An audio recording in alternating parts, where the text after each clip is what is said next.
Hey, what's up, guys, and welcome to another episode of our Best Ball Playoff Show, sponsored by Underdog. And Underdog Fantasy is offering a promo with us. You get a $100 match on your first deposit by using the promo code RUNPURE. So make sure to do that. And they have a lot of great contests open right now.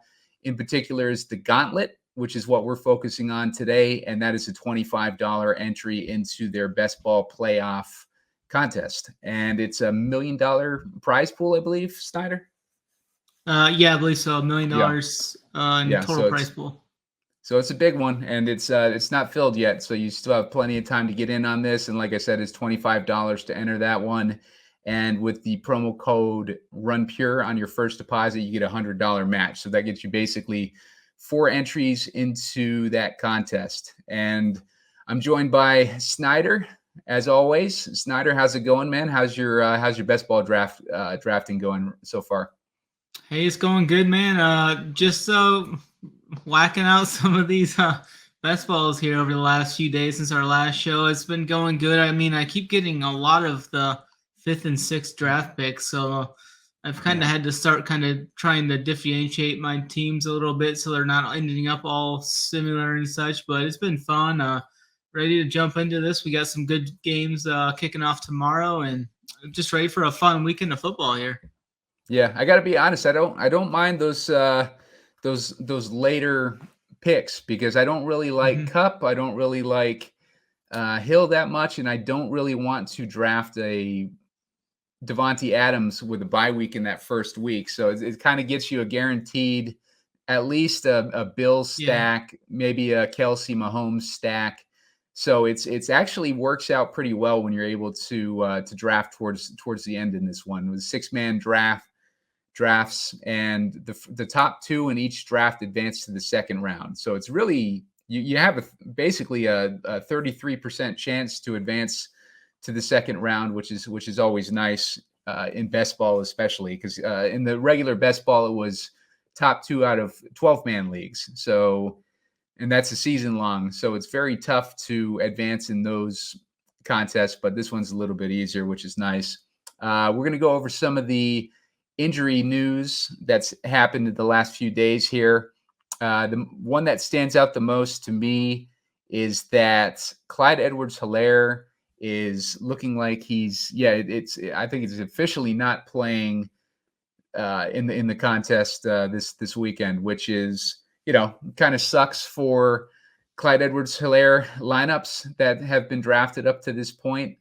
I kind of slowed down on him a few days ago. AP was pushing Darrell Williams a little bit more. It got me off of Helaire, so I was glad to hear a Chiefs fan kind of talking up Williams over Helaire. It kind of got me off him. I haven't drafted any Williams, but I haven't drafted any additional Helaire. What are your thoughts on that situation? Yeah, I haven't really taken either of them. I would be more prone to taking Williams though, but I just haven't been in the situation to get them. And I've been getting kind of a lot of Fournette lately with those later draft picks. I've been getting kind of Fournette and Mixon and some of those other guys in the 3rd and 4th round at the end of that 5-6 draft picks like I have been. So I just haven't really been in there. I've only been drafting like 2 or 3 running backs here recently too, so because you only need to play one. I think there's a little more upside with some of these receivers. We can get some more spike weeks, I think. So just kind of been trying to go more boom or bust here in the last 5 or 6 drafts I've done. Yeah, that's been my approach too. I'll be honest, like a lot of times lately, I've been trying to draft my 2 running backs close to the top of the draft. I've been, because it seems like there's a lot of depth in wide receivers right now. Whereas the running backs, it's kind of hard to find a decent running back unless you're drafting early on it. And I've been taking a lot of Mixon and I've been taking a lot of Henry. I don't know if you have any exposure to those guys. Like what has your sense been apart from Fournette? I've got some Henry, yeah, but I would say like probably like 80% Fournette. I've got some Mixon sprinkled in 80%, there. like in all, like how many drafts have you done? Yeah, probably, I don't know, maybe like 20, 25 or so. Okay. Yeah. But I've gotten Fournette on most of my teams. It's either been Fournette, and I've been getting Mixon here some as of late. Yep. Eli Mitchell's another guy I've been kind of waiting on and getting him a little later. I like his spots. That's about it, though. I have probably my second or third highest owned is actually Singletary. He's been dropping. I've getting some pretty good value, I think, on him. So, but it's definitely Fournette's leading the charge for me. One thing that I've noticed with the Bills in general, it seems like Josh Allen and Diggs are dropping in that second round, and I've been able to stack them if I get a earlier half of the draft. If I'm like top 3 picks, I'm able to draft stacks of Allen and Diggs, which has been nice. So I'm able to draft, like a Cup or Adams if I get in that spot, and then on the turn, the 2-3 turn, I'm able to scoop up Allen and Diggs a few times recently. I think the weather concerns in that game are kind of driving those costs down, because it's supposed to be like 6 degrees or something in Buffalo, I think. Yeah, it's gonna be real cold. I've even seen like the windshield could even dip down to like -5 or something like that. So it's definitely gonna be a chilly one. And I think both of those teams are kind of gonna be looking to kind of establish it some and not really take too many chances. I actually kind of like that for Josh Allen with his scrambling. I think that I don't see why he would be dropping later in the second round. I see that as an opportunity to get some value on Allen, honestly, because he's going to be scrambling more. They're going to be doing shorter passes probably, which benefits Cole Beasley if he's even in the picture anymore, because we haven't he's been MIA for the second half of the season. I don't know if he's injured or if there's some, he talks a lot on social media. Maybe that rubs some people the wrong way in the organization. I don't know what the deal's been, but I do know that he had an injury towards the middle of the season, but he came back from it after a couple weeks or a week off. And, they just have not been targeting him since that happened. Yeah, I think the Bills just have kind of been struggling as a whole. I mean, they had some cold weather games where Allen kind of struggled in. We have another cold weather game here, but I do look for Josh Allen to have some rushing upside here. I do think they're going to throw the ball some. I bet I would lean to like Diggs and Beasley for more of the shorter passing routes. I don't think they're going to really be looking to air it out too much here, but definitely think that Allen, I like Singletary too. I have some of him. I mean, they've been giving him a little bit more work and running around the goal line, so I like that as well. Just mainly been those 3 guys for me. I've thrown in a little bit of Knox at times when he's dropping down, like in the 6th, 7th round or something like that. I've been taking him a couple times. We've seen some spike weeks out of him. I think he's all right, but yeah, mainly just those main guys for me. Yeah, it makes sense. So we're going to take everybody through a bracket this week, or today, I guess. We've done 2 this week. I'm going to share my screen here. All right, so we're going to share this bracket here and kind of go through what we think might be the advancements past the wild card and into divisional, into conference and Super Bowl. And we'll give you a few of our thoughts on DFS angles as we're kind of going through this to see if there's any potential hidden gems or something that we can find in these matchups.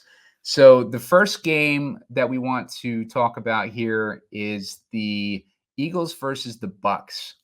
It's a 2-seed Buccaneers versus the 7-seed Eagles.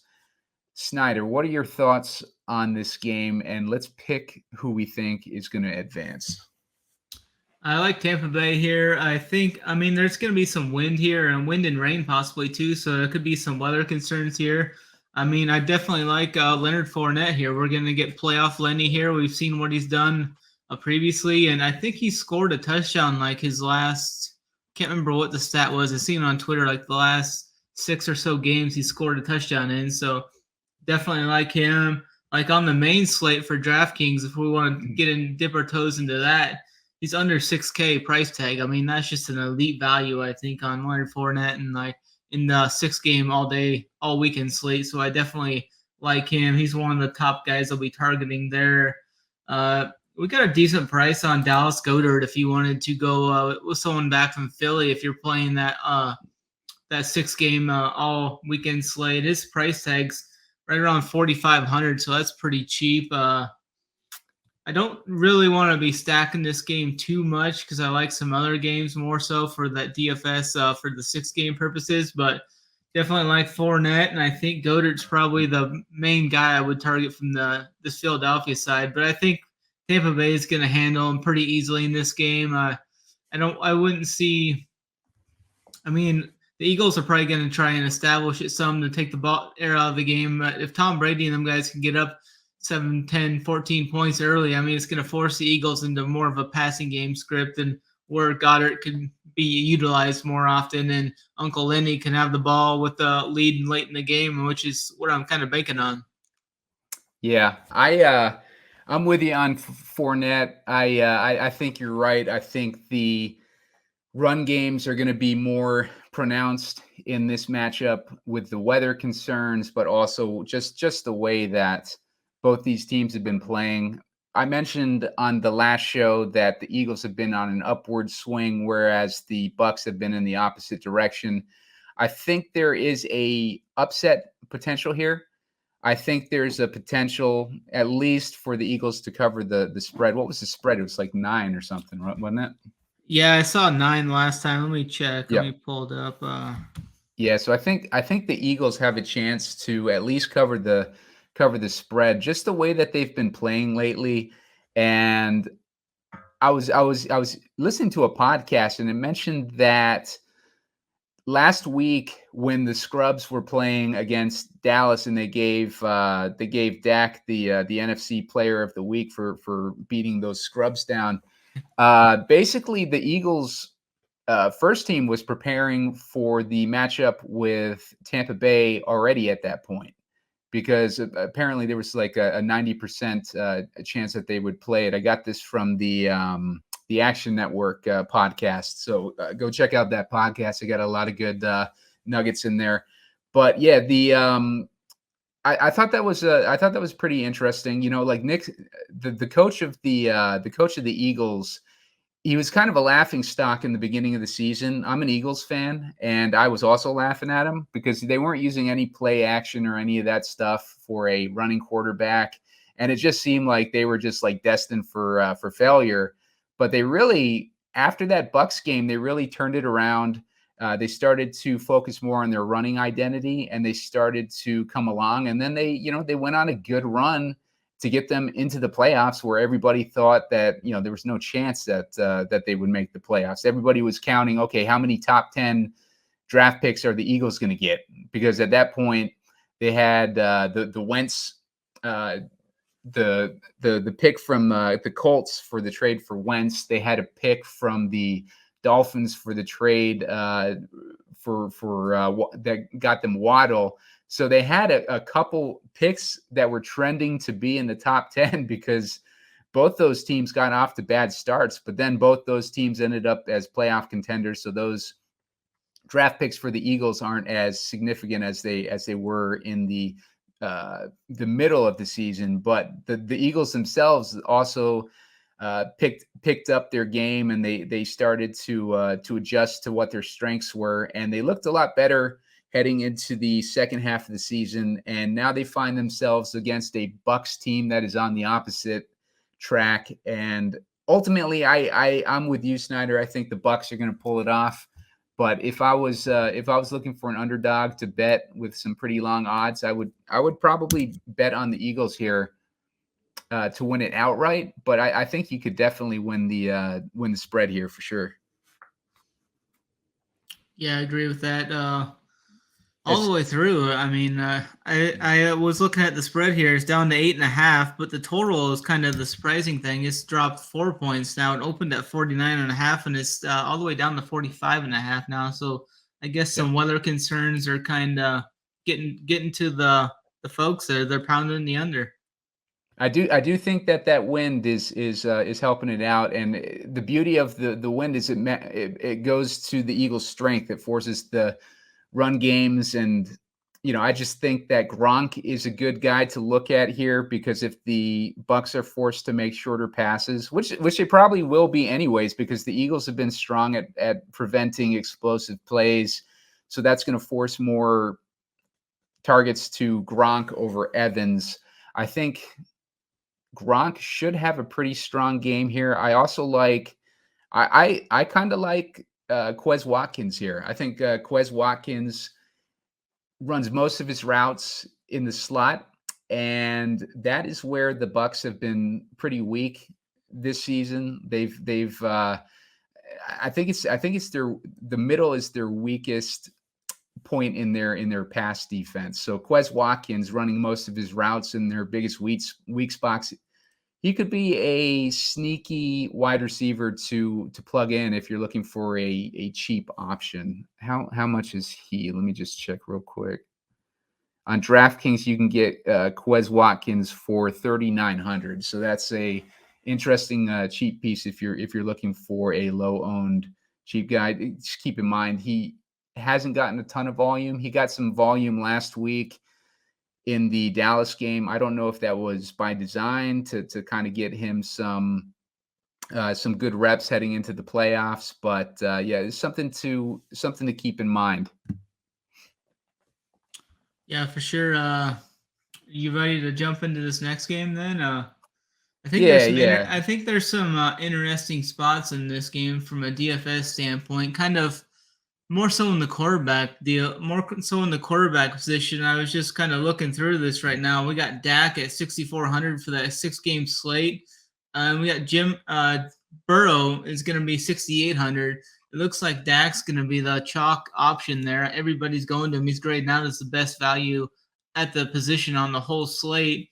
But I definitely like Burrow for that kind of a little bit of leverage, and we'll get into that game a little later, but that's why I'm probably not going to have as much Dak, maybe outside of if I play some cash or something. I mean, Dak's probably the guy I'm going to go to, but both of these receivers for the Cowboys are pretty good shape. We got CD here at 6,200. That's a cheap price tag. Schultz at 5K. That's an all right price tag. Kittle at 6K. I do like Kittle some here. I think he hasn't been used that much, but I think this is one of the spots where they're going to kind of unleash him here. We've seen when they needed him in a couple of games before, we had 15 targets and 12 targets, scored 3 touchdowns, and had over 150 yards receiving in those 2 games. I think we could possibly see a little bit of that. Jimmy Garoppolo, I'm not sure if I can get there. He's 5,300. That's a really good price tag for him. But, I mean, these guys smash sometimes, and you'll look at Garoppolo, and he'll have like 16, 17 points, and Kittle might still have like 30, and Debo might have 25. I mean, it's kind of tilting the roster, Jimmy, so I don't think I'm going to get there. But definitely like Elijah Mitchell, too. I think he's one of the strongest, sharpest plays on the slate. He's only 5,500, and he's seen 20-plus carries in his last 5 games. I think he's going to get 100 yards here. What's your thoughts on that? My interest in this game, I'm with you. Like, I was kind of wavering back and forth between the 49ers and the Cowboys. I'm leaning more 49ers now after kind of digging in a little bit more.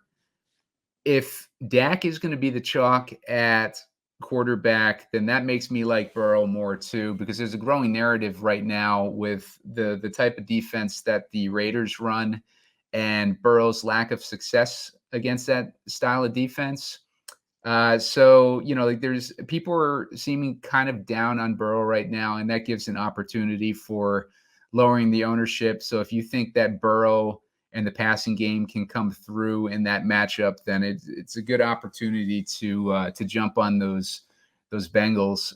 But yeah, as far as the DFS plays in this matchup, I like Cedric Wilson and CeeDee Lamb as pass catchers on the Dallas side. And then the Cowboys side, the 49ers side, I kind of like, I'm with you on Kittle. And I kind of like either Ayuk or Jennings to have a decent game. So I would keep those guys in mind when you're building your player pool, because I just think that they match up better against the Dallas defense. We talked about a little bit last week about how Diggs gets a lot of praise for his turnovers and stuff like that, but he's a gambling man. So he's very aggressive, and that aggression can bite him in the ass sometimes with a lot of successful deep passes. So those guys are going to be running deep for the 49ers, and I think that they'll have an opportunity. They'll have a few opportunities, especially if Dallas is coming out aggressive. It'll give them an opportunity to score a potential long touchdown, one of those dudes. But overall, I'm with you. I bigger plus on the 49ers than Dallas right now. Yeah, I like the 49ers plus the points and outright in this game. I do like the call on Ayuk. He's had 4+ catches in his last 3 games. And I also do like your take on Cedric Wilson. He's really stepped up since injury to Gallup the last couple of games. He's gotten to the box each of the last 2 games. I think he could do that here. This game does have the ability to shoot out, I think. And his price tag's at $4,400, and he's still going to be lower owned than both Cooper and Lamb. So I think we're getting a little bit of leverage there. So I'm definitely on board with those 2 guys. Not going to play any of the Dallas running backs there. I do like Mitchell, though. He's rating out really high for me this week. I'm looking at his ownership right now. He's going to be right around 25 to 30% owned, it looks like, which isn't too bad. Leonard Fournette's going to be a higher owned. Darrell Williams will probably be higher owned. Mixon was going to be higher owned. So, I mean, he's not going to be the highest owned guy. He's going to be right around, I think Josh Jacobs is going to be too. So I'm kind of looking to mix some pieces in this game for my full day build. But I definitely have this game more so in its single day slates.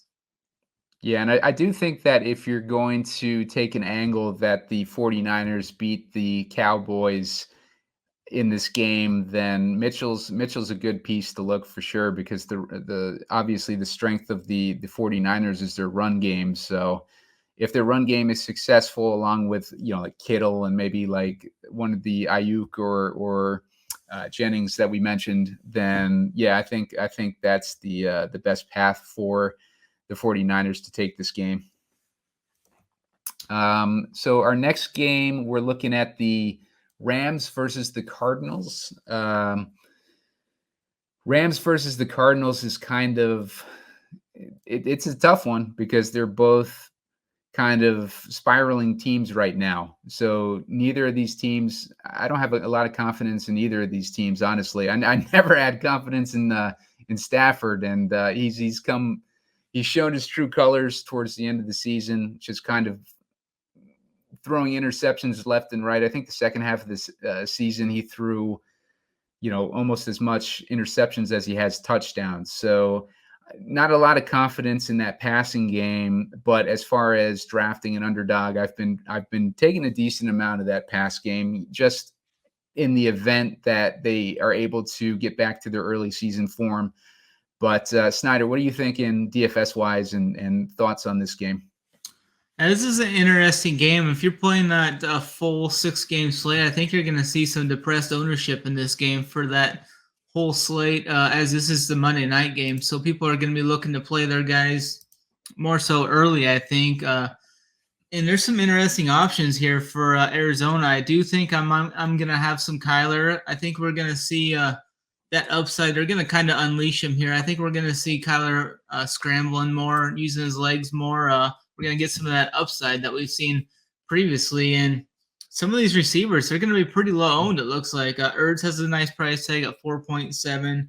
Kirk's in that 5.3 range, where there's some other popular guys at.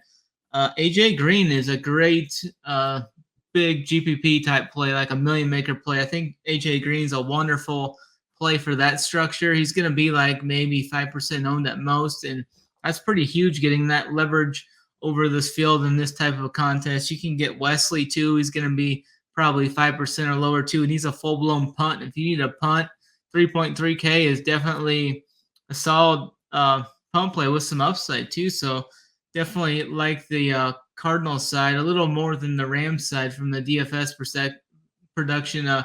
Cooper Kupp's probably still going to see some ownership. 9K, that's pretty big price tag. I mean, we saw him play last week in the last few weeks. I mean, he hasn't broke the slate. Like, he hasn't been a guy that you absolutely had to have in the optimal. So I think fading Kupp is definitely warrant its risk in this matchup. We got Sony Michelle. He's going to be one of the kind of the popular running backs as well. He's at 5'4". He's going to project out pretty well in this game. I did think I seen something about maybe J.J. Watt playing, so maybe that could definitely help out this Cardinals defense and kind of alter some of this Los Angeles Rams passing attack. Van Jefferson's under 5K. Odell's right around 5K. Those are interesting options if you're going to MME. I mean, they're probably going to be Van Jefferson's going to be under 5% for sure. I would say Odell's probably in that 10 to 15% range, but I'm more so on the Cardinals side in this game, but no real huge guys I'm really targeting in from the 6-game DFS purposes, but I do like some of the leverage we can get on the Cardinals. Yeah, I'm with you on that. I'm kind of leaning. I like the AJ Green matchup. I think he's got the best matchup out of that group for sure. And I also like Beckham's matchup too, the best out of the Rams guys. Cooper Kupp, I have a feeling it'll be tough for him to make explosive plays in this one, but I could see him getting a ton of volume.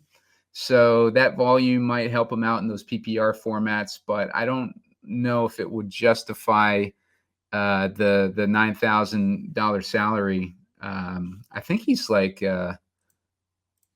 let's see. Overall, where does he stand overall? I think he's going to grade out. He's about 900 more expensive than Debo, so that's pretty significant. I mean, I don't hate Kupp in this matchup just because we know he's going to get a lot of volume. But yeah, I tend to lean more towards those cheaper guys. Now, which side were you leaning on this as far as the advancing to the next round? I think at the moment, I'm going to go with the underdog here. I know I like to throw a lot of shade at Cliff Kingsbury, but I mean, I don't have any much to say about the Rams side either, especially Matt Stafford. I think he could throw a couple pick sixes here or something, and I'm going to go with the underdog side in this game. I don't really have any huge conviction on who I think is going to win, so I'm just going to take the points if I was to bet it. Yeah, I'm indifferent on this one, so I'll go with you on that pick. As far as underdog, I think it's a good opportunity to draft Kirk. No, I'm sorry, not Kirk, but Kyler, because he's going super late in these drafts relative to his floor. I don't think he has a huge ceiling, but he definitely has a floor of probably around 20 points, I'd say. So if you're looking at, he's like one of those guys, like if you draft a Rodgers or if you draft a Burrow who might not have the best matchup in week one, and then you take Kyler later on, that's basically gets you a backdoor into the second round. Because you want to draft a team that you think can do well in the macro picture of the playoffs, but you also got to get past that first round. So if you're drafting guys like, and we talked about this before, if you're drafting guys like Rodgers, Adams, any of these dudes that has a first week bye, Henry, think of these backdoor options like Jalen Hurts or Kyler Murray for quarterback or for running back. I mean, you can get like Najee Harris, like we were talking about before, or one of these Cardinals running backs. So you can get late in these drafts, and it's looking like Connor might not play. Like he's questionable on the side of game time decision, I think, right now. Whereas Edmonds, I think Edmonds has come out and said he's playing. So I think there's a little bit more uncertainty on Connor right now as of Friday afternoon than there was on Edmonds. So that could get interesting, and it would not be good for Snyder and my exposure to to Connor in this contest. But like we'll see what happens. But yeah, the Cardinals definitely a good option to draft later, get one of those later stacks in the best ball tournament. As far as we went over the DFS plays on that already. Yeah. So let's move on to the next matchup here. We got the Steelers versus the Chiefs. Number 7 Steelers versus the number 2 Chiefs in the AFC. Snyder, what are your thoughts on this one?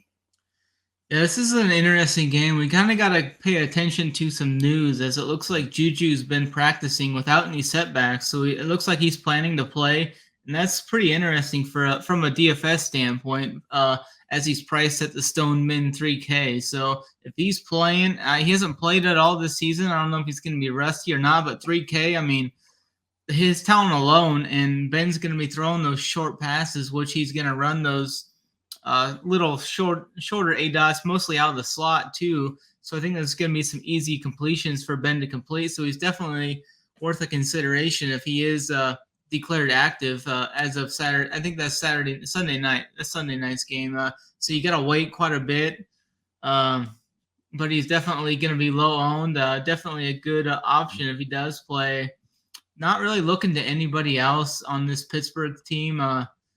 Maybe some Najee Harris, as we're talking about in those best balls, if we get him late for a running back to fill in for a week, because I do think Kansas City's going to handle him here. I'm not looking for many points from the Chiefs in this game either. I'm looking for like a 20-10 type game, maybe a 23-10, something lower scoring like that. I like the under in this game. I have been getting some Mahomes and Mahomes and Kelsey stacks late in the drafts that I've done, because I've been getting that 5-6 pick a lot, and you can get that stack pretty easily in that. So I have some interest in that. I've been acquiring DFS standpoint from this game. I really don't have much outside of Darrell Williams now with CEH injury. He's out. We got Darrell Williams at a good price tag of 5.5K. First up, mediocre Pittsburgh rush D. I think Williams will have a success here. I actually look for Kansas City to come out and kind of establish it, take the air out of the ball, just get in, get out with the win. I mean, they got Tyreek Hill's kind of nicked up. They just don't want to get any injuries here if they don't have to. If they can get in and get out with the win, I think that's going to be their MO here. So I don't really have much. I do like the Chiefs' defense from a DFS standpoint. Ben's old, slow. The Chiefs' front sevens look pretty active. I think they can get to them. So that's where I'm mainly at DFS. It's going to be the Chiefs' defense and maybe Juju. Yeah, I think I'm with you on that. One angle that I would suggest is the Steelers have kind of embraced that underdog role, and they're going heavy on that angle right now. You can see like Ben's press conference, stuff like that. Like, I think the defense is going to show up for Pittsburgh in this one, and we've seen Mahomes struggle this year. And I would not be surprised if a super aggressive Pittsburgh defense versus a mistake-prone Kansas City offense is able to do well and keep them somewhat in the game. They're not going to be able to catch up with Kansas City if Kansas City takes a big enough lead, because they just like Ben can't perform anymore. He just sucks. And they're going to try to run it as much as they can, but they don't have a great run game. They're going to definitely be relying on those dink and dunk passes. I'm sure they've watched the couple Denver games where Denver was able to kind of keep it close with those guys. Denver plays Kansas City pretty well. So studying those, like the first game, Denver was just running the crap out of the ball, controlling the clock. They weren't letting Mahomes back on the field. I could see a game plan like that kind of develop. Denver obviously had more success with the run game, but Pittsburgh could alter it with those short passes. Make those short passes the extension of the run game type of thing. And Kansas City doesn't have the best passing defense, as we saw last week with their game against the Bengals. So, I mean, I would not be surprised if the Steelers are able to keep it close enough, especially in a playoff game with their history, to at least cover the spread, if not keep them in the game up until the fourth quarter. Ultimately, the Chiefs are obviously, I think the Chiefs are going to pull it off. But like having Juju, like you said, having Juju back in a game like this is the best case scenario for the Steelers, because they get another guy who can catch those short passes.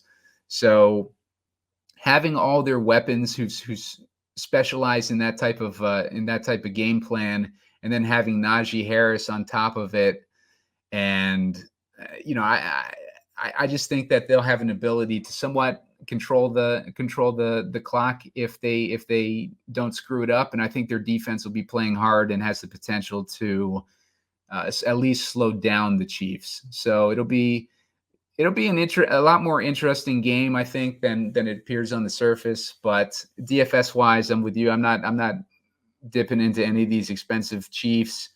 If anything, I'd be looking at those short pass catchers on Pittsburgh's side. Najee is probably going to get a ton of volume, and like you said, man, if Juju has any type of role in this game at 3K, then he's definitely interesting, and even Freiermuth might be somewhat interesting in this one too. It's just I think the Chiefs are not that great. They're middling against the tight end, so Freiermuth might be interesting too. But I think there's a lot more better options at tight end to go that deep. Yeah, I agree. I kind of like the Steelers defense too. The more I look into it, they're only 2,400. I mean, TJ Watt's there. He's going to be getting pressure on Mahomes. We've seen Mahomes turn the ball over and make some mistakes, like you were saying. I mean, that's fully in the cards. Yep. And this Pittsburgh's defense has scored double-digit points with their defense in 4 of the last 6 games. So I definitely think the sack and turnover upside is there for a really cheap defense that nobody's probably going to play. Right. Their defense will show up, I guarantee you, because the narrative is too strong with Ben's last season. Like they're probably feeling all empowered that they backdoored their way into the playoffs, but they know that they're the underdog, and so the defense is going to have to win this game for them, and they're going to know that going into this. They're going to know that if the defense doesn't perform, then the team is screwed. So the defense will definitely show up. I just feel like in a playoff game, a strong defense. They're already a strong defense. Or what are they? They're number 8 against the pass in DVOA. Not so good against the run, but if Kansas City's running a lot more than passing, then that's not good for Kansas City, and that's good for the opponent. So, I could definitely see it being somewhat close in the fourth quarter, at least not like as far away as the spread would suggest. Yeah, for sure. Definitely agree with that. Are we on to the next game then? Yeah, let's check out this Raiders Cincy game here. So this is one of the order that I put these games in is completely ridiculous. Like I've been putting them in like completely around. We're jumping from Monday to Saturday, so is what it is. Good. But we're on the Bengals Raiders right now. This is an interesting one. There's been a lot of narrative about like we were talking about, like the defense that Joe Burrow performs the worst against, being the type of defense that the Raiders are strongest in. It's basically their defense. So I don't know. What do you think of this game overall, Snyder? And what are some of the DFS things that you're looking at here? I like quite a bit from this game. First off, Joe Burrow, like I mentioned earlier with Dak, he's priced a little bit above Dak, and I think he's going to be, probably at least half the ownership of Dak. So I definitely think that's a great standpoint there. You can stack him up with anybody. I mean, you can go Burrow Chase, you can go Burrow Chase Boyd, you can go Burrow Higgins Boyd. I mean, you can run a bunch of different doubles with him. They're all in a good price range. I do like the price tag of Tyler Boyd. $5K is too cheap for him. He's probably still going to see his 6 to 7 targets in this game for sure. I think many people are going to go to T. Higgins. I actually think T. Higgins is going to be slightly higher owned than Jamar Chase with his $1,100 savings there. So I think that's going to be the main guy people are looking to pair up with Burrow. So I think I'm going to go with like Burrow Chase Boyd. I like that double. And I also like Joe Mixon here. He's got a really good price tag. Shouldn't be priced. I thought he was going to be a little priced up, even a little higher than this. Las Vegas hasn't been that good against the run, and I think this is a good spot for Mixon's upside to be here. He can catch balls out of the backfield too and run. So I definitely think he's one of the most upside running back plays. Good, one of the best plays on this slate. CJ Uzomah, if you want to punt at tight end, he's 3.2K. I don't have any problem with going to there. From the Las Vegas side, I think there's some options that you can run it back with. I'm not looking to actively play Derek Carr or anything. He's 5,500. I don't mind. I mean, I get it if you want to throw him in some tournaments. Pretty cheap price tag, but I just prefer Burrow over him. Josh Jacobs will see some ownership. 6.5K is an all right price tag. I just don't play Josh Jacobs. But here's a spot for Waller. I think this is a spot where they can look to get Waller more activated and more into this offense here. 5.7K is 300 cheaper than Hunter Renfrow, which is going to raise the ownership, I think, on Waller versus Renfrow. Renfro's our guy. I mean, Hoop's been on him. I've been on him. I mean, the dude just catches passes, and now he's catching touchdowns too. So I look for Renfrow to see probably 7 to 10 targets here. He should catch at least 6 balls in this game. 6K is a fair price tag for him. I look for him to get like 20 points here. Zay Jones, 4,200. His usage has been going up as the season's dwindled down, so I definitely think he's one of the stronger value plays if you're looking to run something back with this Burrow stacks. I definitely don't mind saving some money going to Zay Jones. That's mainly it. I mean, I'm going to be higher on the Bengals. I think the Bengals are going to win. I think the Bengals are going to win by double digits in this game, as a matter of fact, as well. So I'm looking at the Cincinnati side for the most part, and some pass catchers running back with Las Vegas in a trailing script. Yeah, I definitely am on the Bengals in this one. I think the Raiders defense is going to be exhausted. Like after that Sunday night game, they were on the field in that fourth quarter for basically the whole quarter. That whole quarter was just that like tremendous drive by Herbert to get from one side of the field, dink and dunking his way to the other side, hitting all those 4th and 9s and 4th and like 15s or whatever. Just incredible freaking drive by Herbert. Took a lot of time off the clock. Everybody on the field was gassed at that point. Like the defense was exhausted, the offense was exhausted, and and then they went into overtime and played an entire overtime quarter on top of that. And now they're flying cross country to Cincinnati to play in the early game on Saturday. I just think that the defense is going to be fatigued. I think that if Cincinnati is able to come out and do a couple extended drives at the top of this game, maybe passes to Tyler Boyd and Mixon, just keep that drive going on their first couple possessions, then they can wear out this Raiders defense even more, and then make like their move towards the second half of this game. I could totally see Chase going off. but I think I like Higgins a little bit more in this one.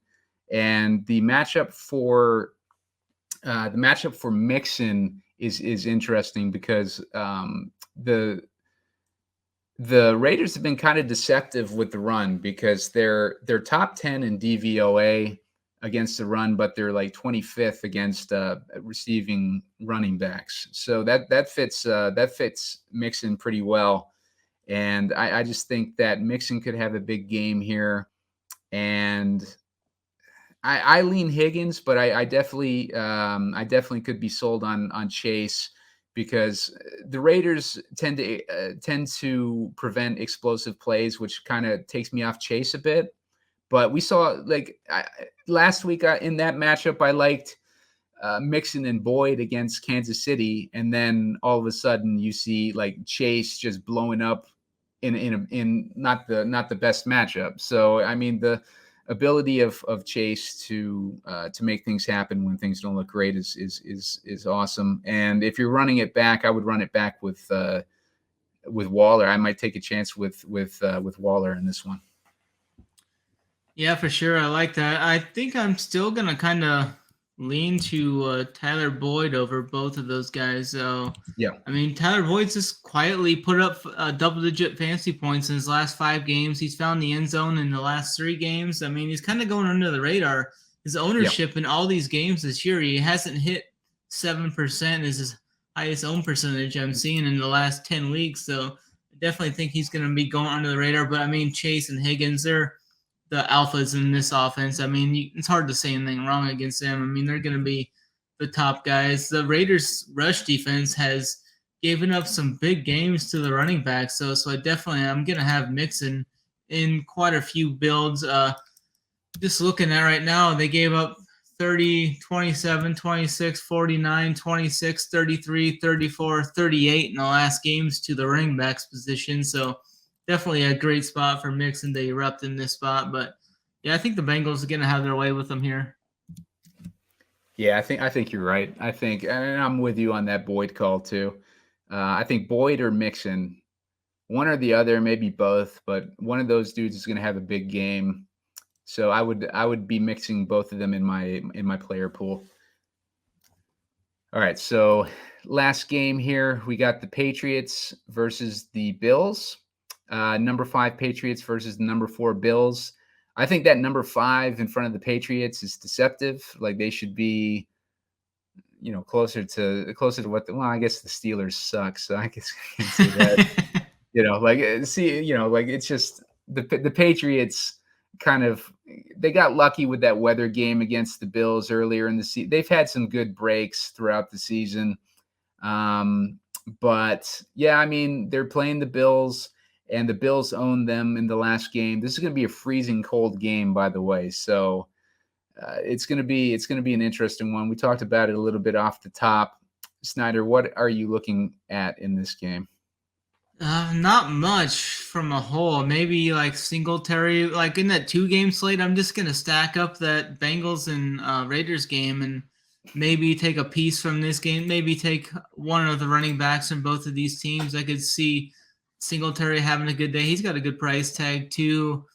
And for Harris, I think Harris, solid play. I mean, he's got a decent price tag too in the low 6Ks.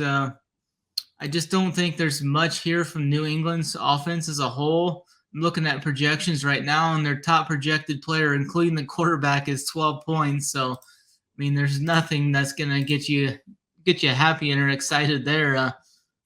Josh Allen's possibly a guy to consider, but 7,800 is quite a bit in a game that I think is going to be slow moving, and so I think this is just going to be a fade for me in the whole part. But in doing the drafts and whatnot, I definitely like Josh Allen. I like the Buffalo Bills to advance in the playoffs and win maybe 2-3 games here. I think this is the time for them. I mean, if they can get everything going right, the upsides there. Don't really like anybody in the AFC here, so Buffalo's got just as good a shot as anybody here in this division, I think.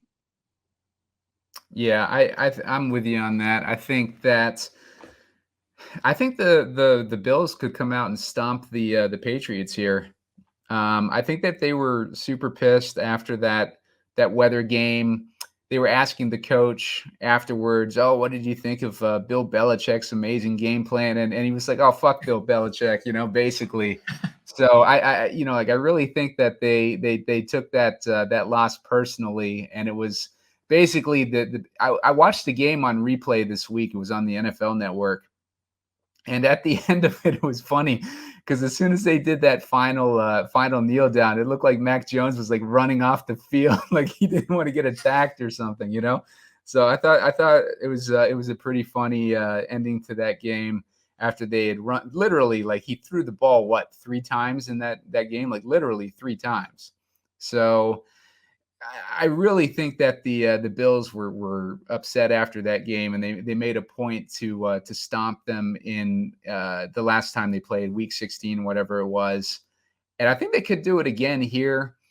And I don't mind running Josh Allen either naked or with maybe Singletary and Beasley or something like that. I don't I like a guy casting short passes, but I just don't like tight ends versus New England. But like Beasley might be interesting if we knew what was going on with him. You know what I mean? Like it's just the targets he's been getting since the middle of the season have just been non-existent. So it's kind of hard to hang a hat on him. But yeah, maybe Allen and Singletary would be what I'm interested in here. Yeah, I like that Beasley call there. He's low. He's gonna be low owned, probably like 5 to 8% owned, maybe. Good price tag, 4.3K. I mean, definitely a guy to look for. I mean, that's gonna be maybe the guy I play from this game if I stack up that other game in the Saturday only slate. So I'm definitely looking for a couple of cheap pieces in this game that I can fit into that game stack I'm building. You want to fill out the rest of this bracket, or who you think's gonna ship it in this playoffs? Yeah, let's take a look here. So based on our projections, we would have the 49ers 6th seed versus the number 1 Packers. We'd have the number 5 Cardinals versus the number 2 Bucks. And on the AFC side, we'd have the number 2 Chiefs versus number 3 Bengals, number 1 Titans versus the number 4 Bills. So let's start off with the NFC here. Who do you like between the 49ers and the Packers? I think I got to go with the Packers here. I think they're the strongest team probably in the league. They should win the Super Bowl, I think. I don't know if they're going to. We can kind of break that down as we go through, but it'll be an interesting conference title game if the 2 favorites do win this game. Yeah, same here. I'm with the hang on a second. My wife's trying to call me. I'm with the Packers too, and I think that they definitely have the advantage. Obviously, playing at home. The only thing that I will say as far as the 49ers, and this is part of the reason why I like them when we were talking to, like originally in that first show that we did about the 49ers making a run, is that look at how they've handled the Packers in the playoff appearances that they've had versus them recently. Like they completely owned them a couple years ago. And then I think the regular season game that they had, like right after that one, I think they owned them in that one too. So they've done really well versus the Packers. I think if any team could knock them out, it would be the 49ers. And I don't hate them to advance to the conference, round. But like I'm with you on the Packers. I like the Packers a lot.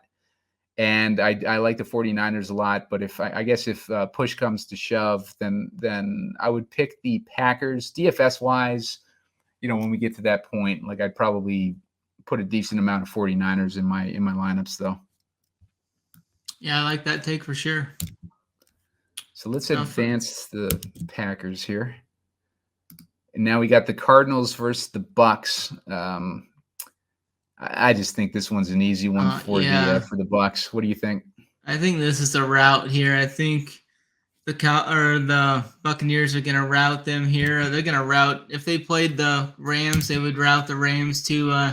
Definitely looking forward to this possible NFC title game if we get Rodgers Brady. I mean, that's going to be interesting. I mean, it's going to be crazy to see Brady do it again if he can. Well, we can get to that here in a little bit, but that'd be crazy. Yeah, for sure. So let's look at the next game here. We got the Chiefs number 2 versus the Bengals number 3. I think we both know who we like in this one. Who are you going with? I'm gonna go with the upset here. I think the Bengals they did it before. They believe they can do it now. So I'm gonna go with the Bengals here. Yeah, I'm with you on that one. I think that the Bengals are definitely the way to go for me, especially after we saw them, perform well against the Chiefs just a couple weeks ago. Obviously, it's going to be a tight one, and the Bengals, they could easily lose it. But like we've been riding the Bengals hard this whole best ball season, so let's keep it going and take them into the conference round there. Titans versus the Bills. Who are you liking in this one? This is an interesting matchup. I think it will all kind of lead up to the news on Derrick Henry as this game comes. If he's full Derrick Henry and like he's in condition. I mean, I realize being in condition is different than being in football condition, but if he can get like a full week of practicing and they like run him hard and try and get him in condition, I mean, this is going to be a tough team to get out of there. That Titans got a strong defense, and they still got Tannehill with A.J. Brown. A.J. Brown's a beast on the receiver. I mean, they can get anything out of Julio Jones, and then they got Derrick Henry to fall back on. I think they're strong there. I think I'd have to, if Henry's 100%, I'm going to have to lean with the Tennessee side here. Yeah, I think if Henry is 100%, we've seen what strong running backs have been able to do against the Bills. I tend to lean towards the Bills in this one personally. Yeah, it's super close. Yeah, I think the Titans have been playing above their pay grade for most of the season, but you've seen what they can do with Henry in the lineup, and if they're all healthy, I could see a case for the Titans. I lean Bills. You lean Titans. What do you think we should do here? You can have that side. I was just kind of going more so as a Vegas is kind of tipping their hand to the Titans in the player props, at least in that Gotcha.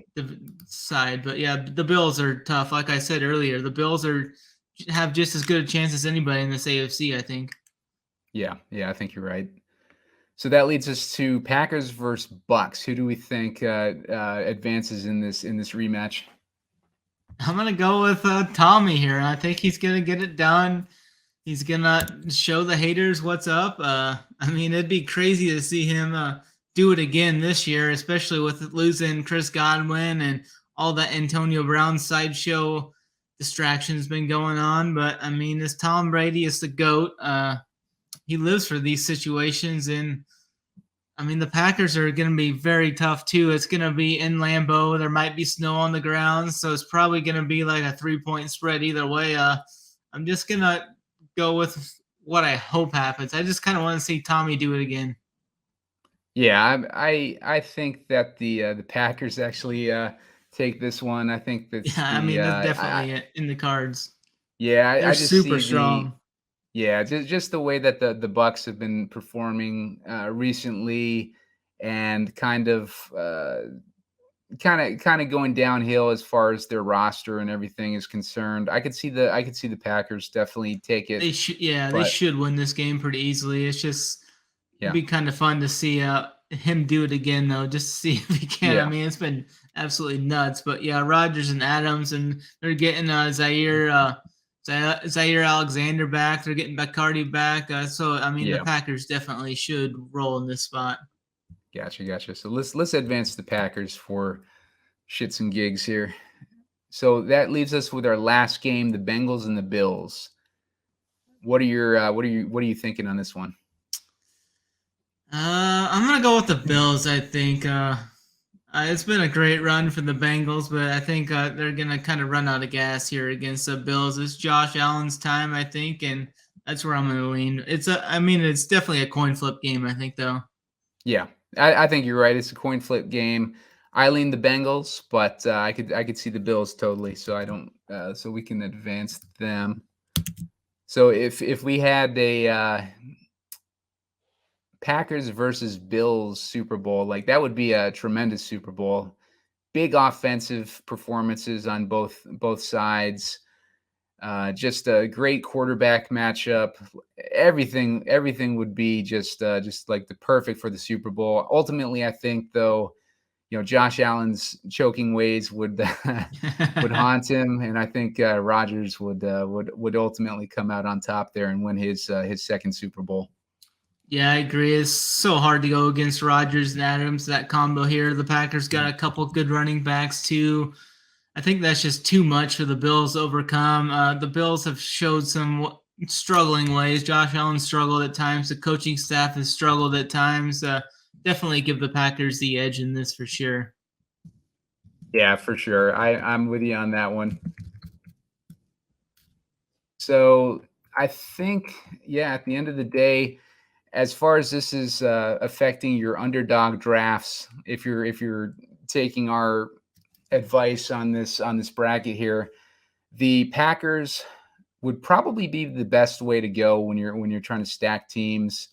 The Bills, you can still get them in the first round or whatever, have them throughout the playoffs. So Bills are a good way to go if you're trying to figure out a team to potentially load up on, based on our bracket, of course. If you have a team that you think that could make it to the Super Bowl over the Bills in the AFC, definitely go with your gut on these. Basically, none of us know what's going to happen here, but upsets happen all the time, and I just think that this would have the biggest potential for a Super Bowl final there. But yeah, Snyder, not going to do a draft today. I got to go meet my wife for dinner right now. But it's good hanging out with you, and yeah, hopefully some of our analysis can help you out in your underdog drafts. You can check out our earlier the show we had earlier this week. We did one last week as well, but that one, we were completely off with our playoff projections. So, you can check out the one from a couple days ago, and hopefully those shows together will help you out. Again, just use the promo code RUNPURE to get you a $100 match on your first underdog deposit, and that's good for 4 entries into this contest. And make sure to hit the like and subscribe button on your way out. We appreciate all the subscribes that we've gotten throughout the season and all the likes, and it helps us out with engagement, and that's what helps the YouTube algorithm get us more views on these shows. So we appreciate that. And Snyder, you got any parting words? I'm just excited to get into this playoff format. A lot of the guys I'm targeting in best ball ended up late in our playoffs, so excited about that. And yeah, it's going to be a fun, action-packed slate. We got a lot of content going on for every day as far as DFS content goes. So yeah, I'm looking to have fun here and hopefully ship all the giblets. Yeah, for sure. Like the content that we're putting out, we got a couple of wood shows throughout the weekend that you're going to want to check out. Those are going to be live. I believe the Saturday one might be premium, but the Sunday one will be free. We got a lot of free content on the YouTube site. Another incentive for you to subscribe to our YouTube, and of course, check out our premium content. We're going to be putting up cores. Our big tournament players, they put up cores every slate for NFL, either Showdown or the main slate. Doesn't matter. They'll be putting up cores and giving advice, and they're winning guys. Big T's won like $2 million last year. He was raking it in. So they know what they're doing, and they give you their entire player pool, so you can't really go wrong with that. And then we'll just keep running pure, and hope to see you in the Discord. What is going on, guys? I'm here to update you on all of the things that are happening within Run Pure Sports this week. NFL regular season is over, but not without bringing in another 100K winner. Big congrats to Get Freaky, who took down 106K on the crazy Sunday night Showdown slate, and yet another shout out to BigT with another 74K hit in NBA. Make sure you guys keep an eye out for all of our upcoming NFL playoff content. We'll have our usual playbook, core plays, and showdown content, in addition to a playoff print factory and 2 wood shows that will cover Saturday and Sunday slates. We are also running it back with a new Underdog promo in time to enter their great playoff best ball contest. Just use the promo code RUNPURE and you will get up to a $100 deposit match on your first deposit. No better time to sign up. We will also have another Underdog playoff show this week to review drafting strategy. That is all we got for this week. It has been a great NFL season, and things are just heating up as we head into the playoffs. Thank you for checking us out, and of course, keep running pure with us.